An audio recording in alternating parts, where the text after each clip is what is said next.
taip. Tai kaip pagrojau kietai, ne? Su tokiu biškutį nederančiu pianinu. Bet nieko, nu kągi, sveiki, gyvi, dar kartelį visiems.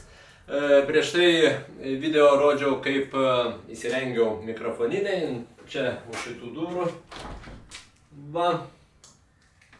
Tai dabar po truputį išlindau iš mikrofoninės, lieka pabaigti įsirenginėti visą šitą erdvę, kuri bus instrumentinė ir operatorinė tuo pačiu metu. Pradėsiu sugalvoju nuo šito kampo, nuo mikrofoninės durų ir eisiu į tą pusę iki pianino. Būgnai bus kampetinais, paskui parodysiu. Pianinas kažkur čia plius minus dar 10-20 cm pasitrauks, gal į tą pusę. Bet ką žadu daryti? Žadu daryti taip. Vėlgi dėsiu ruberoidą. Jeigu atsimenate, ruberoidą dedu tam, kad nepraeitų į kaimyninę dalį, kaip sakant, garsas žemi dažniai ir panašiai. Ruberoidas tai minkšta, tanki medžiaga, kuri labai gerai izoliuoja garsą, pralaidumą. Nereikia kažkokio akmeninės mūrinės sienos statyti. Čia blokelis yra, kiek atsimenu, 25 storio. Ganėtinai jau nebloga izoliacija garso tarp kaimynų, nes čia už sienos bus kaimynai, kažkas dar nežinau kas, bet pirks, patalpos yra tokios pat dydžio kaip mano panašiai. Tai kažkas tikrai nupirks anksčiau vėliau ir ateis ten daryti kažkokią veiklą. Tiek iš jų pusės pas mane garsas neturėtų jau prasimušti. Nes kai uždėsiu ruberoidą, dar sudėsiu 10 cm vatą čia būtent ant šitos sienos. Kitas sienas jau gal 5 cm bedėsiu vatos, bet šitą dar izoliuosiu stipriai, kiek įmanoma, kad su kaimynais kuo mažiau turėtumėm garsinį santykį. Garsinį santykį, ne kitokį. Ai, beje, kaip mano šukuosena, per darbus susikuisiau taip, kad paskaičiavau, beveik 3 mėnesius buvau nesikirpęs, tai tokia kietai atrodė, ne? Bet dabar jaučiu gal kažkiek geriau, toks biškutį jau į statybininką panašesnis. Dabar, kur baigiau? Ruberoidas.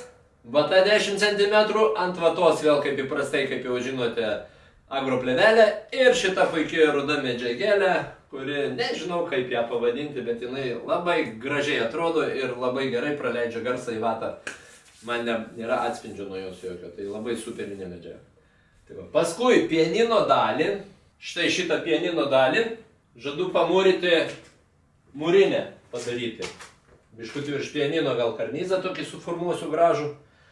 Kodėl? Kad pianino ta dalis nugarinė, čia irgi bus ruberoidas ir tada gal klinkerį, nes radau klinkerio tinkamo tokio gražaus man į spalvyną įsilies. Toks švelniai pilkai rudas irgi su atspalviais tokiais tamsiais rudais. Tai bus labai neblogai. Tai tas klinkeris vadinasi, siūlės gilės padarysiu. Bus kartu ir kaip ir difuzija garso ir kartu atsimuš šiek tiek aidesio, pridės pianino zonoj, kai pianiną įrašinėsiu, kad jis neskambėtų labai sausai.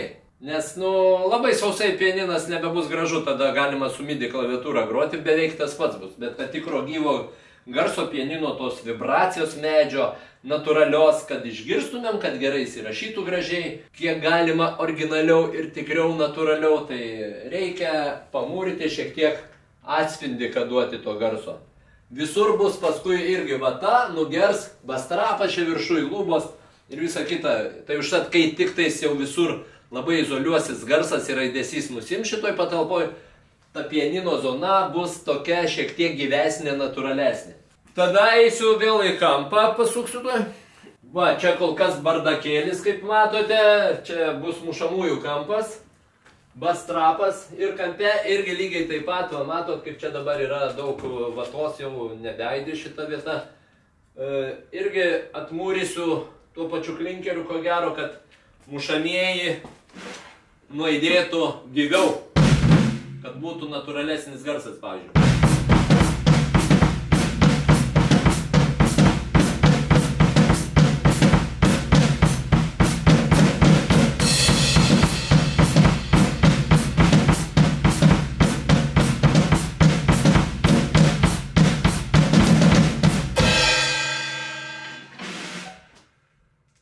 Kažkaip taip. Aš vis dar esu treniruočių ir tobulėjimo kely su mušamaisiais, bet kuo toliau, tuo geriau man sekasi. dar po 4-5 metelių varysiu karavaną, gal pabandysiu sugroti, jeigu žinot, kas tai yra. Žodžiu, viskas aišku, vata, klinkeris, tai tam kartui tiek, eisiu darbuotis, o parodysiu, ko gero, jau kitą video, kaip praktiškai visą sieną jau įsirengiu, kaip atrodo iš toliau parodysiu, susijungę su mano kompiuterio stalu visų.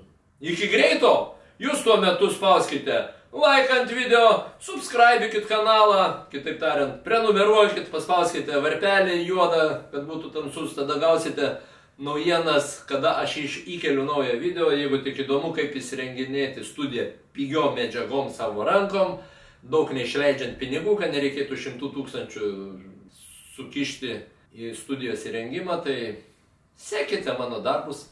Aš kaip liūdnai baigiau. Gerai, neliūdėkit, iki.